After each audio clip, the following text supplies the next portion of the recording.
I should have known something was wrong the moment I stepped into that glass conference room. Everything looked perfect. Too perfect. The glossy presentation folders were stacked neatly at each chair, the coffee was hot and fresh, and my two business partners, Brian and Claire, smiled wider than usual. Fake smiles. I'd seen those smiles before, usually right before they hit me with some small change of plans. But today was supposed to be different. Today, after 2 years of non-stop work, sleepless nights, and sacrifices I didn't even tell my family about, we were about to sign the biggest contract in our agency's history, a multi-million-dollar deal with Crestview Hotels. This was what we had dreamed of. What we had bled for. I took a deep breath, smoothed my blazer, and sat down. Big day, I said, trying to sound casual. Brian nodded, his eyes flicking to Claire for a split second too long. Huge. But before the client arrives, we need to discuss something. My stomach tightened. Here it comes. Claire folded her hands, leaning forward like she was about to deliver good news. We've been reviewing the company structure, she began, her voice syrupy sweet, and after consulting with legal, it's clear that a leadership reorganization is best for everyone. I stared at her. A leadership reorganization? Brian jumped in. Look, Alicia, we value everything you've done, we wouldn't be here without you. But the board feels. What board? I cut in, my voice sharp. We didn't have a board. Or at least, we weren't supposed to. Claire sighed dramatically, sliding a folder toward me. We brought on new investors last month. Quietly. Part of that deal involved restructuring. My eyes dropped to the folder. My name. In bold. Effective immediately, you're being bought out of your shares, Claire said smoothly. It's generous, really. And clean. No drama. No drama. I felt like the air had been sucked out of the room. All those late nights. All those weekends sacrificed. And now I was just, out? You're serious, I whispered. Brian nodded. It's business, Alicia. Nothing personal. Nothing personal. My hands shook as I picked up the folder. Numbers. Legalese. Empty apologies dressed up in formal language. I wanted to scream. I wanted to throw the damn coffee across the room. But instead, I stood up, slow and steady. You're right, I said, voice tight. It's business. I tucked the folder under my arm and smiled. But remember this moment. Claire frowned. What's that supposed to mean? I stepped toward the door, heart pounding but head held high. It means one day, you'll understand exactly what you threw away. And when that day comes? I'll be ready. The first week after I was pushed out felt like free-falling through emptiness. No emails. No meetings. Number 3 a.m. calls from Brian panicking about a client's Instagram numbers. Just silence. At first, I told myself I needed the break. I slept late. Watched TV. Pretended the universe was doing me a favor. But by day 5, that silence started to feel suffocating. Like a weight pressing down on my chest, reminding me that everything I'd built was gone. Every time I walked past a coffee shop, I half expected to see Claire inside, laughing with clients over her latest brilliant strategy. And every time my phone buzzed, my heart leapt, only to sink again when it was just a spam email or a useless notification. By the second week, the numbness wore off. And the rage kicked in. I started replaying every conversation, every late-night brainstorming session, every sacrifice I'd made while Brian and Claire smiled and stabbed me in the back. I thought about the weekends I'd skipped with my family. The friends I'd ghosted because work had to come first. The health scares I ignored because we were so close to a breakthrough. And for what? So they could shove me out the door the second things got good? Not on my watch. One night, around 2 a.m., I sat up in bed, heart racing with a clarity I hadn't felt in weeks. They thought they'd buried me. But they'd just planted a seed. I wasn't going to move on. I wasn't going to disappear. I was going to build something better. Smarter. Stronger. And this time, no one was going to take it from me. The next morning, I pulled out a fresh notebook. Across the first page, I wrote one word in bold, all caps. Revenge. Then, under it, smaller but sharper. Through success. I had no office. No funding. No team. But I had something more dangerous than all of that. A reason. For the first time in weeks, I smiled. Not out of happiness. But out of determination. If Brian and Claire thought they'd won, they were in for the shock of their lives. Game on. The hardest part of starting over wasn't the lack of money. It wasn't the lack of an office or fancy equipment. It was the silence. The terrifying quiet of no one expecting anything from you. No clients. No partners. No deadlines breathing down your neck. Just you, and the crushing weight of possibility. I set up my new office at my tiny kitchen table. One notebook. One laptop. A half-dead plant in the corner, my only coworker. I stared at the blank screen for what felt like hours, fingers hovering uselessly above the keyboard. Where do you even begin when everything's been ripped away? Finally, I typed 2 words at the top of the page. New vision. Not a copy of what Brian and Claire had built. Not a bitter replica of what I'd lost.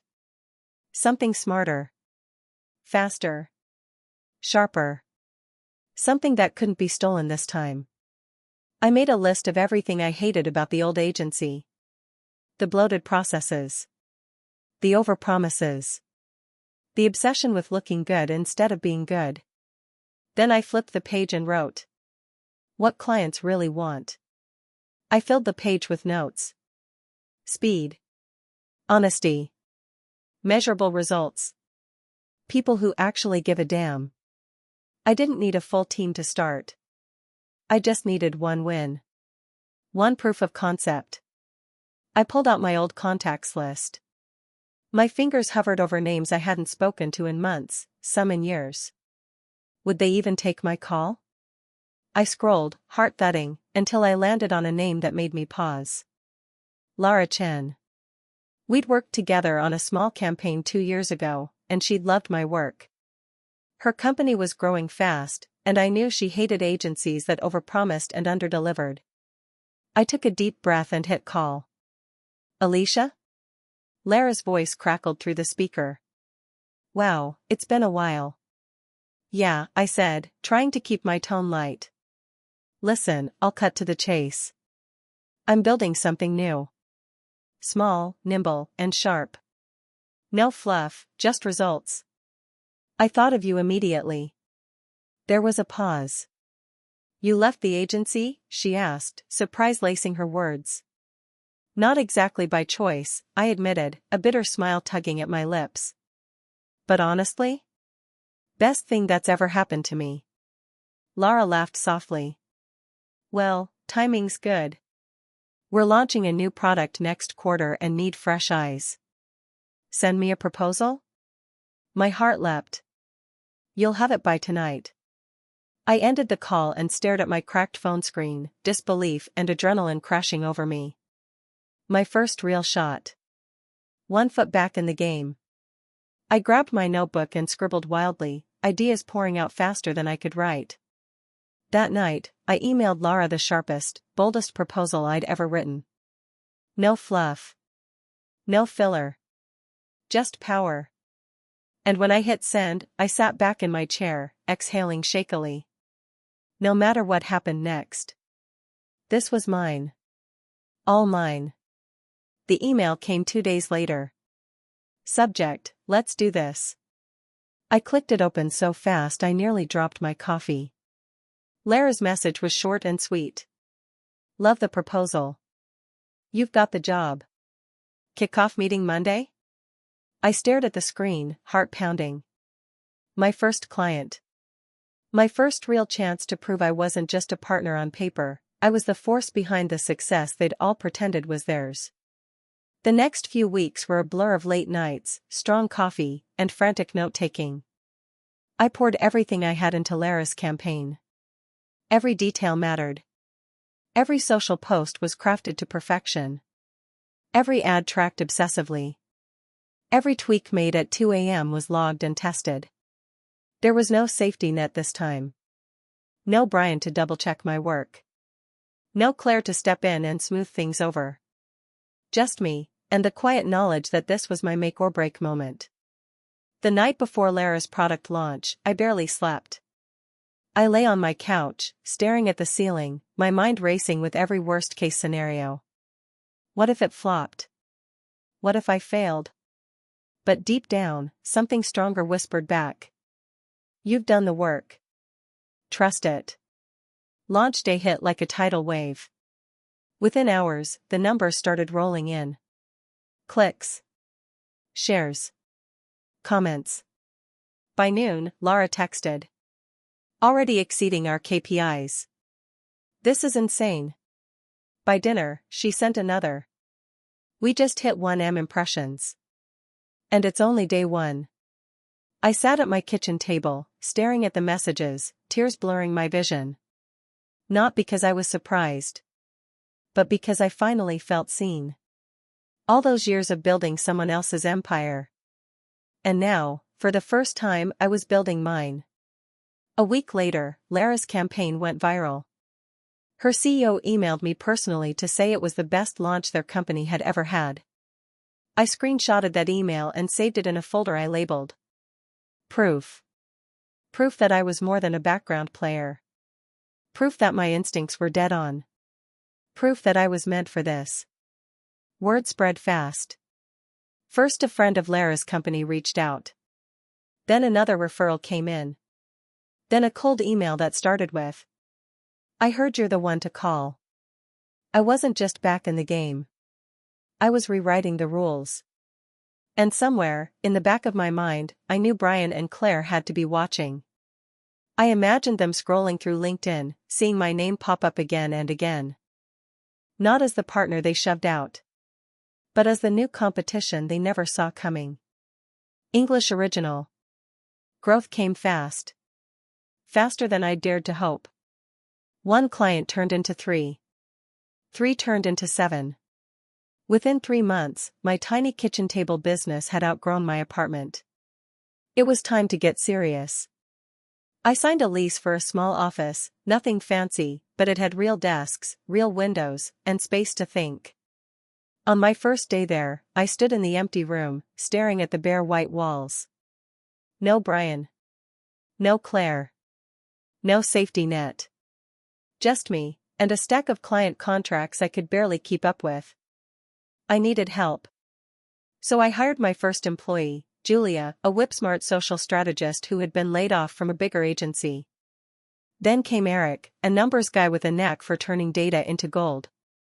Soon, we were a team of 4, small but fierce. But success came with a new kind of fear. At night, I lay awake wondering. What if it's all a fluke? What if I can't keep this up? What if I let everyone down? The weight of responsibility pressed hard, heavier, in some ways, than the betrayal I'd faced before. This time, people believed in me. And that was its own kind of terrifying.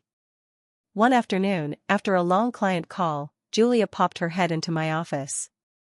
You okay? She asked, her eyes sharp. I hesitated. Yeah. Just, a lot. You know? She smiled. Alicia, you're killing it. The numbers don't lie. You've built something amazing. Her words hit harder than she knew. Because for the first time, I realized it wasn't just about proving Brian and Claire wrong anymore.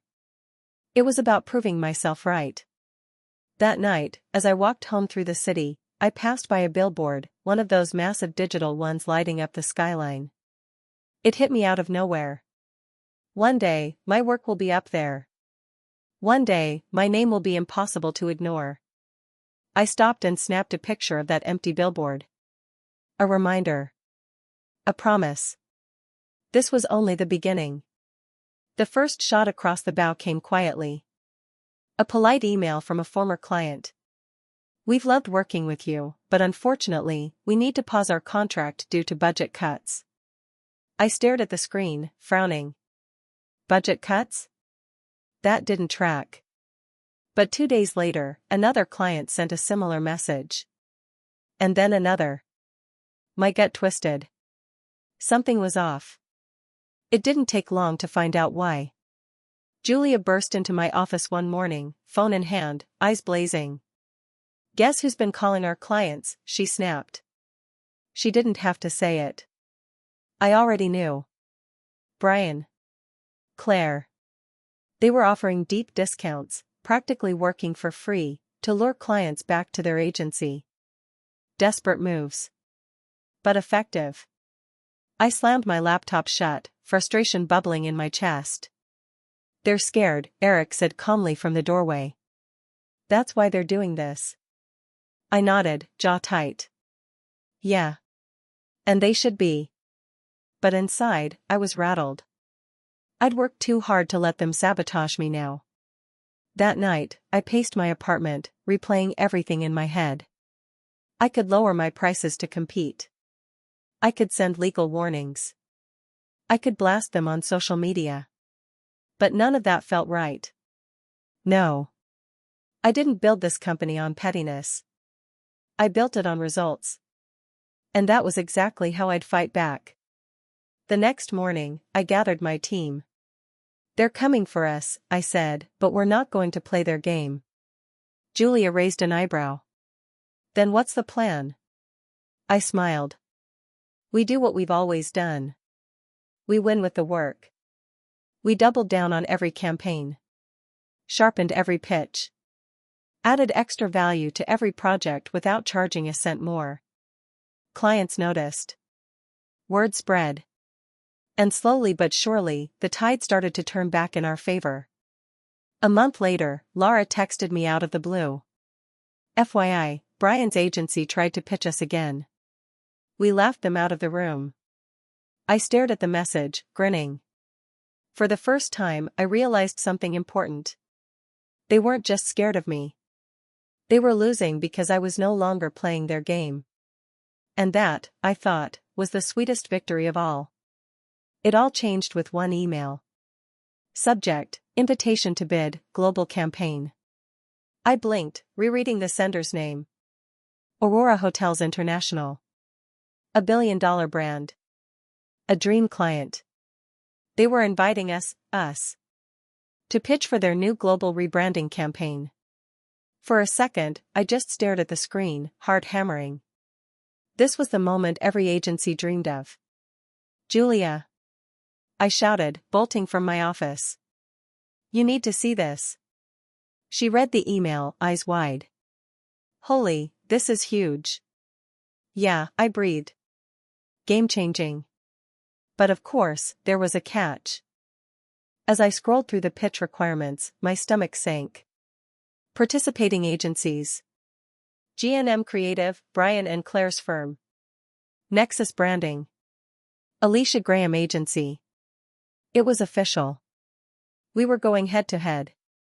For days, the office buzzed like a beehive.